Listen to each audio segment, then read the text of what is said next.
Hello welcome back Aisha's കിച്ചണിലേക്ക് എല്ലാവർക്കും സ്വാഗതം. ഇന്ന് നല്ലൊരു രസത്തിൻ്റെ റെസിപ്പിയാണ് ഷെയർ ചെയ്യാൻ പോകുന്നത്. വളരെ പെട്ടെന്ന് ഉണ്ടാക്കാൻ പറ്റിയ ഒരു ഗാർലിക് രസമാണ്, വെളുത്തുള്ളി കൊണ്ട് ഉണ്ടാക്കിയ രസമാണ്. എല്ലാവരും ട്രൈ ചെയ്യുക. ചോറിൻ്റെ കൂടെ പറയണ്ടല്ലോ, അടിപൊളി കോമ്പിനേഷനാണ്. അപ്പോൾ അതിനായിട്ട് ബ്ലെൻഡറിൻ്റെ ചെറിയ ജാർ എടുത്തിട്ട് ആദ്യം തന്നെ ഒരു 4-5 വെളുത്തുള്ളി എടുത്തിട്ടുണ്ട്.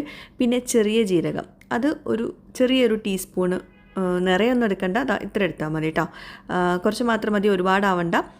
പിന്നെ കുരുമുളക്, അത് നമ്മുടെ എരിവിന് ആവശ്യത്തിനായിട്ട് എടുക്കുക. ഞാനിപ്പം ഒരു ടീസ്പൂണൊക്കെ എടുക്കുന്നുള്ളൂ. ഇത് മൂന്നും കൂടി ഒന്നാണ്ട് ക്രഷ് ചെയ്തെടുക്കുക.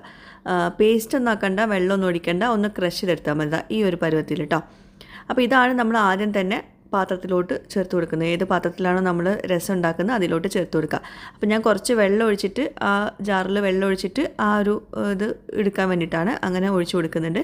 ഇനി പുളി, ഞാൻ ഒരു നെല്ലിക്ക വലുപ്പത്തിൽ പുളി സോക്ക് ചെയ്ത് വെച്ചിട്ടുണ്ടായിരുന്നു, അത് പിഴിഞ്ഞ് ഇതിലോട്ട് ചേർത്ത് കൊടുക്കുക. അപ്പോൾ ഞാൻ 2-3 തവണ ഈ പുളിയിലോട്ട് വെള്ളം ഒഴിച്ചിട്ട് അത് പിഴിഞ്ഞെടുക്കുന്നുണ്ട്. പിന്നെ കുറച്ചുകൂടെ വെള്ളം ഒഴിക്കുന്നുണ്ട്. ഒരു 2-2.5 അല്ലെങ്കിൽ 3 കപ്പ് വെള്ളം ഒഴിച്ചോളൂ മൊത്തത്തിൽ. പിന്നെ ആവശ്യത്തിനുള്ള ഉപ്പും കൂടി ചേർത്ത് കൊടുക്കുക. അപ്പം പുളിവെള്ളം, വെളുത്തുള്ളി, കുരുമുളക്, ചെറിയ ജീരകം, ഇതെല്ലാം കൂടി ചേർത്തിട്ടുള്ളതാണ് നമ്മൾ ആദ്യം തിളപ്പിക്കാൻ വെക്കുന്നത് കേട്ടോ.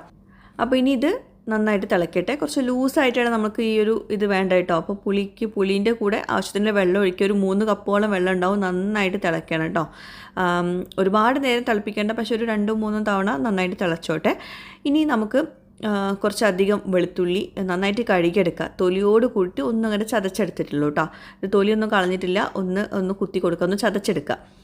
ഇനി അതുപോലെ തന്നെ തക്കാളി നമുക്ക് വേണം. തക്കാളി ഒരു 1/2 കഷ്ണം തക്കാളി ആട്ടോ എടുത്തിട്ടുള്ളത്. അപ്പം വെളുത്തുള്ളി ചതച്ചെടുത്തിട്ടുണ്ട്. അതുപോലെ തന്നെ തക്കാളി, നല്ല പഴുത്ത തക്കാളി 1/2 കഷ്ണം, അത് വലിയ കഷ്ണങ്ങളാക്കിയതാണ് എടുത്തിട്ടുള്ളത് കേട്ടോ. ഇനി വെളിച്ചെണ്ണ ചൂടാക്കുക. വേറൊരു പാനിൽ വെളിച്ചെണ്ണ ചൂടാക്കിയിട്ട് കടുകിട്ട് പൊട്ടിക്കുക. ഒരു 1/4 ടീസ്പൂണിലും കുറവ് ചെറിയ ജീരകം ഇട്ട് കൊടുക്കുന്നുണ്ട്. പിന്നെ 1/4 ടീസ്പൂണിലും കുറവ് മഞ്ഞൾപ്പൊടി ചേർത്ത് കൊടുക്കുന്നുണ്ട്. ഇതൊക്കെ ചെറിയ ഫ്ലെയിമിൽ വെച്ചിട്ട് വേണം ചെയ്യാൻ വേണ്ടിയിട്ട് കേട്ടോ. പിന്നെ കായപ്പൊടി, അതും 1/4 ടീസ്പൂണിൽ കുറവ് ഇട്ട് കൊടുക്കുക. എല്ലാം കുറേശ്ശെ മതി. ഇനി നമ്മൾ തക്കാളി ചേർത്ത് കൊടുക്കുക.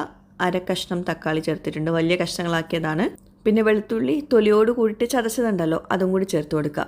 പേസ്റ്റ് ഒന്നും ആക്കരുത്, ഒന്നിങ്ങനെ കുത്തി കൊടുത്താൽ മതി കേട്ടോ. വെളുത്തുള്ളി ജസ്റ്റ് ഒന്ന് ചതച്ചാൽ മതി. എല്ലാം കൂടി നന്നായിട്ടൊന്ന് കുക്ക് ചെയ്തെടുക്കുക. പിന്നെ കുറച്ച് കറിവേപ്പിലയും കൂടി ചേർത്തിട്ടുണ്ട്. വേണമെങ്കിൽ നിങ്ങൾക്ക് ഇതിലോട്ട് കുറച്ച് ഉപ്പ് ചേർത്ത് കൊടുക്കാം. ആ തക്കാളി ഒന്നുകൊണ്ട് സോഫ്റ്റ് ആവാൻ വേണ്ടിയിട്ടാണ്. തക്കാളി വല്ലാണ്ട് ഉടയണ്ട, പക്ഷേ തക്കാളി സോഫ്റ്റ് ആവണം. ആ വെളുത്തുള്ളിയുടെയും തക്കാളിയുടെ ഒക്കെ ഒരു പച്ചച്ചവ പോകണം. അതുവരേക്കും കുക്ക് ചെയ്യുക. അതിനുശേഷം നമ്മൾ നേരത്തെ തിളപ്പിച്ച് വെച്ചിട്ടുള്ള പുളിയുടെയും ആ ഒരു വെള്ളം ഉണ്ടല്ലോ, അതിലോട്ട് ഇത് ചേർത്ത് കൊടുക്കുക. ഇനി ഇത് രണ്ടും കൂടി കമ്പൈൻ ചെയ്തിട്ട് നന്നായിട്ട് തിളപ്പിച്ചെടുക്കുക. അപ്പോൾ ഇത്രയേ ഉള്ളൂ. ഒന്നുകൊണ്ട് തിളച്ച് കഴിഞ്ഞാൽ ഓഫ് ചെയ്യുക. അപ്പോൾ ഇതാണ് നമ്മുടെ ഗാർലിക് രസം. ഒരു രക്ഷയില്ല സംഭവം, നിങ്ങൾക്ക് കാണുമ്പോൾ തന്നെ മനസ്സിലാവും. നല്ല സിമ്പിളാണ്, പെട്ടെന്ന് ഉണ്ടാക്കാൻ പറ്റിയൊരു രസമാണ്. എന്നാൽ ഭയങ്കര എന്താ പറയുക, വയറിനൊക്കെ നന്നായിട്ട് നല്ലതുമാണ്. കാരണം ഡൈജഷനൊക്കെ പെട്ടെന്ന് നടക്കാനൊക്കെ നല്ലതാണ്. ചോറിൻ്റെ കൂടെ കിടിലൻ കോമ്പിനേഷനാണ്. അത് എടുത്ത് പറയണ്ടല്ലോ. വെളുത്തുള്ളിയാണ് നമ്മളിതിലോട്ട് മെയിനായി ചേർക്കുന്നത്. അതുപോലെ തന്നെ ചെറിയ ജീരകം. ഇതൊക്കെ നമ്മൾ ചോറിൻ്റെ കൂടെയും അല്ലെങ്കിൽ ചോറ് കഴിച്ച ശേഷമൊക്കെ കുടിക്കുന്നത് നല്ലതാണ്. അപ്പോൾ രണ്ടും കൂടി കമ്പൈൻ ചെയ്ത ശേഷം ഒന്നാണ്ട് തിളപ്പിച്ചെടുക്കണം കേട്ടോ. എന്നാലേ രണ്ടും കൂടി ഒന്ന് സെറ്റായിട്ട് വരുള്ളൂ.